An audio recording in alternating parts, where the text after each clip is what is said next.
Hoy nos encontramos con Leonardo da Vinci, el genio universal del Renacimiento. Leonardo da Vinci, genios que transformaron a la humanidad. Bienvenidos a esta colección dedicada a las mentes más brillantes que han marcado el curso de la historia humana. En estas páginas exploraremos vidas, obras y legados de personas cuya creatividad, ingenio y visión cambiaron para siempre nuestra forma de entender el mundo. Hoy nos encontramos con Leonardo da Vinci, el genio universal del Renacimiento. Leonardo representa la esencia del espíritu renacentista.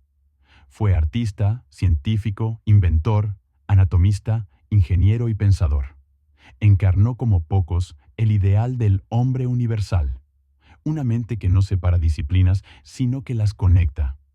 A lo largo de este recorrido, descubriremos cómo un hijo nacido en una pequeña aldea toscana llegó a convertirse en una de las figuras más influyentes de todos los tiempos. Sus obras y descubrimientos continúan asombrándonos más de 500 años después.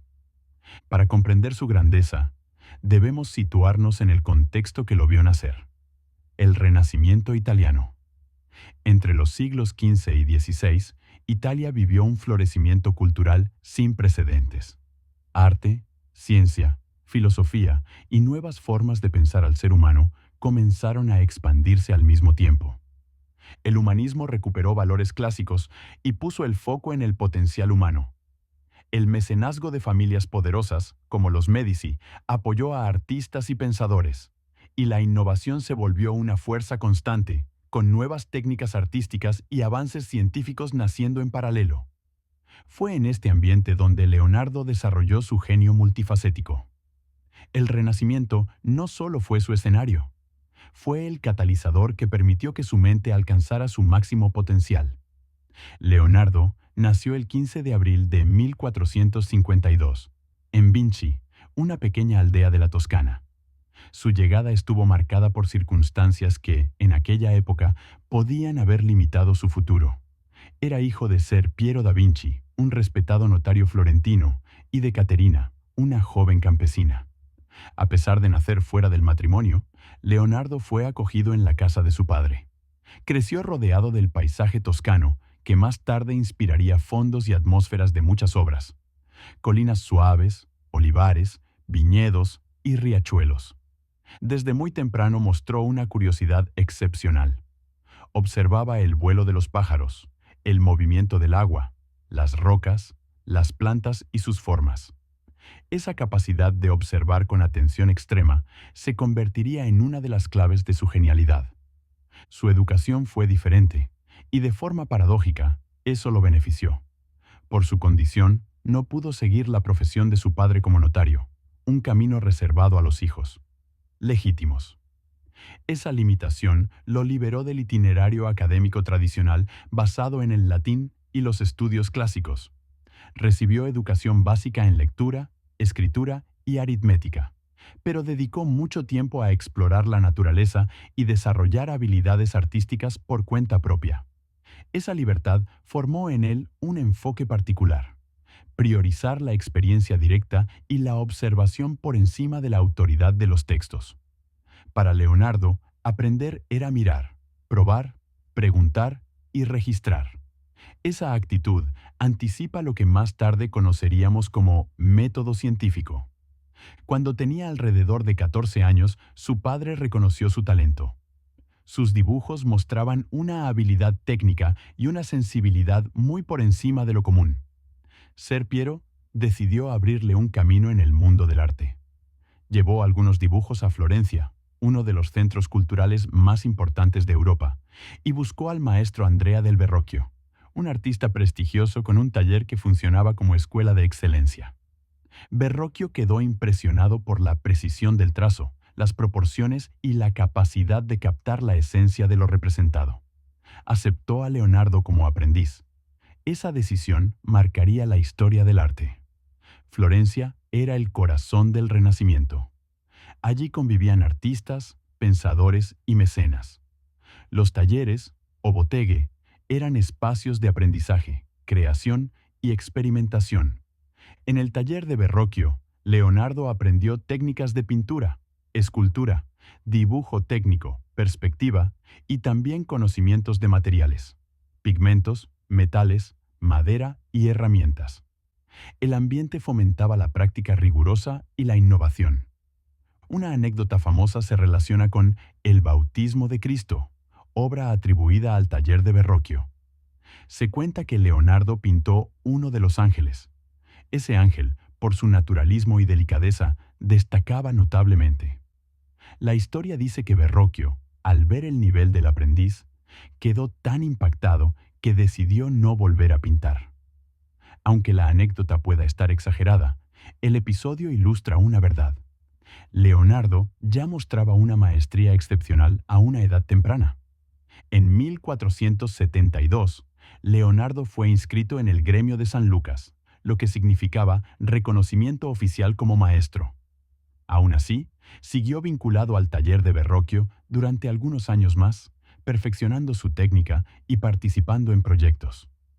Con el tiempo, su estilo se definió con claridad: observación meticulosa, interés por el movimiento, atención a la emoción humana y una búsqueda de naturalismo que iba más allá de las líneas rígidas típicas de su época. Entre sus obras más conocidas está la Mona Lisa, también llamada la Gioconda.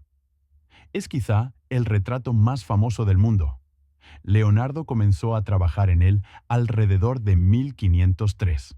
Lo extraordinario es que nunca lo consideró completamente terminado.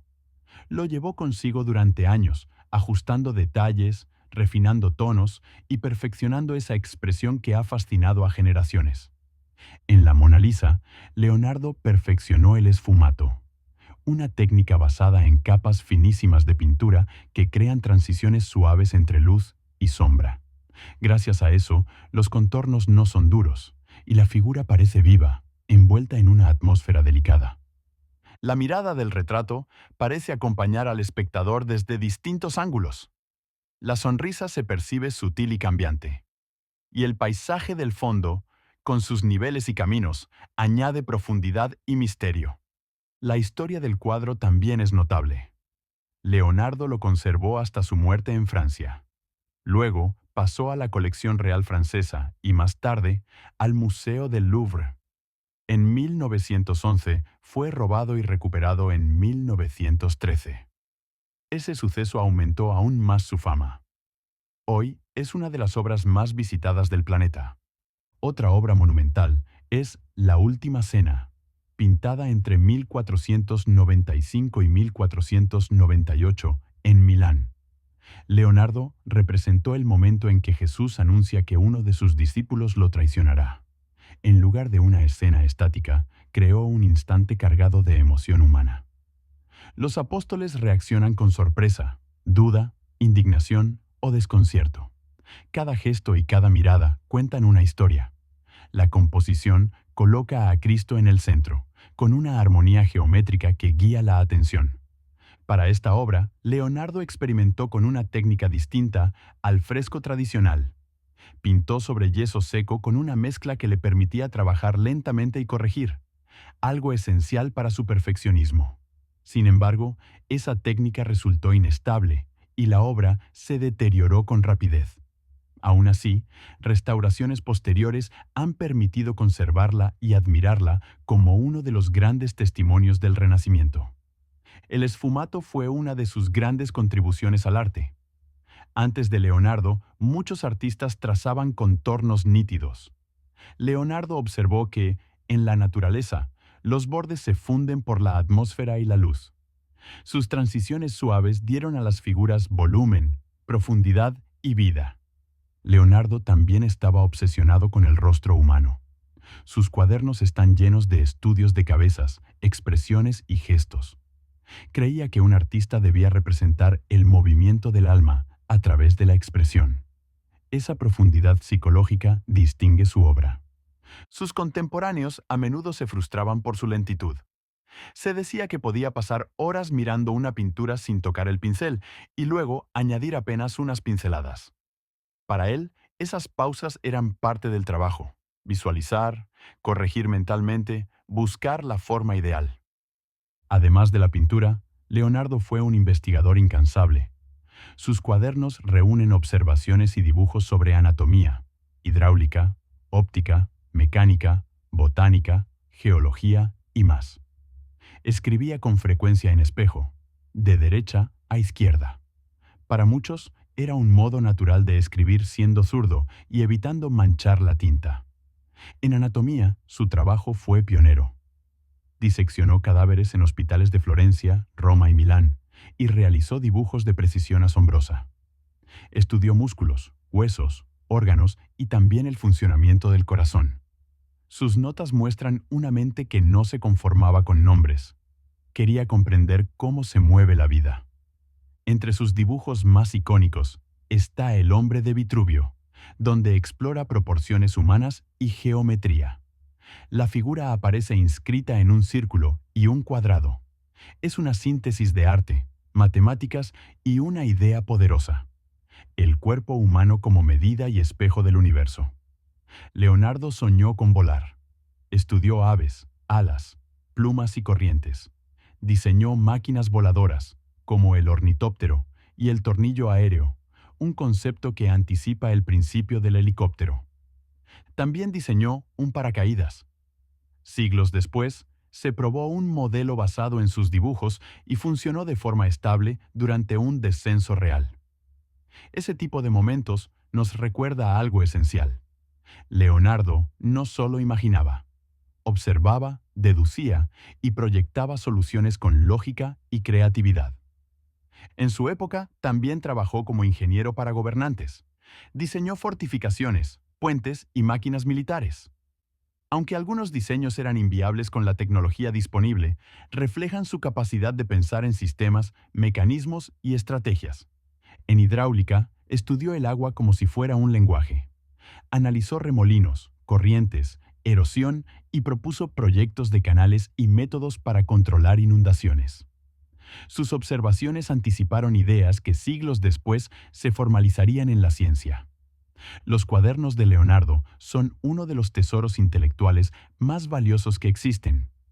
Miles de páginas sobrevivieron, aunque probablemente solo una parte de lo que escribió. Están dispersos en distintas colecciones y códices. En ellos se ve una mente que salta de un tema a otro, porque para él todo estaba conectado. Su método era claro: observar, preguntar, experimentar cuando era posible, y documentar. Dibujar era pensar. Dibujar era entender. Aunque gran parte de sus escritos no se difundieron en vida, su ejemplo se convirtió en un modelo de mente interdisciplinaria. En el mundo moderno, donde arte, ciencia y tecnología vuelven a mezclarse, Leonardo se vuelve más actual que nunca. Su legado artístico es incalculable. Elevó el naturalismo, introdujo profundidad psicológica, perfeccionó técnicas y revolucionó la composición narrativa. Artistas posteriores estudiaron sus innovaciones durante siglos. Más allá de todo eso, Leonardo deja lecciones humanas. La primera, curiosidad. Nunca dejó de preguntar. Todo fenómeno era una invitación al asombro. La segunda, observación. Mirar de verdad. No solo ver, sino comprender. La tercera, perseverancia. Mucho de lo que intentó quedó incompleto, pero cada intento fue parte del aprendizaje. La cuarta, integración. No separar arte y ciencia. Unir belleza y verdad. Unir imaginación y rigor. Entre sus frases más recordadas se suele citar: la simplicidad es la máxima sofisticación. Nos recuerda que la elegancia suele estar en lo esencial. También, aprender es la única cosa que la mente nunca se cansa, nunca teme y nunca se arrepiente. Una invitación a aprender de por vida. Y otra idea poderosa: el arte nunca se termina, solo se abandona. Porque la perfección es un horizonte, y en algún momento hay que decidir que la obra está lista para vivir en el mundo. Leonardo murió el 2 de mayo de 1519 en Francia, en el Clos Lucé, bajo el patronazgo del rey Francisco I. Tras su muerte, sus cuadernos pasaron a su discípulo Francesco Melzi y, con el tiempo, se dispersaron. Siglos después, el mundo comenzó a comprender la magnitud total de su pensamiento. Hoy, más de 500 años después, Leonardo da Vinci sigue siendo un símbolo de genialidad universal. Pero su herencia más profunda no es solo fama ni misterio. Es una invitación. Una invitación a mirar el mundo con ojos atentos, a hacer preguntas, a aprender, a unir disciplinas, a crear. Leonardo nos recuerda que la grandeza no es un lugar al que se llega, sino una dirección en la que se avanza, y que una vida guiada por la curiosidad puede transformar no solo a quien la vive, sino también al mundo que toca.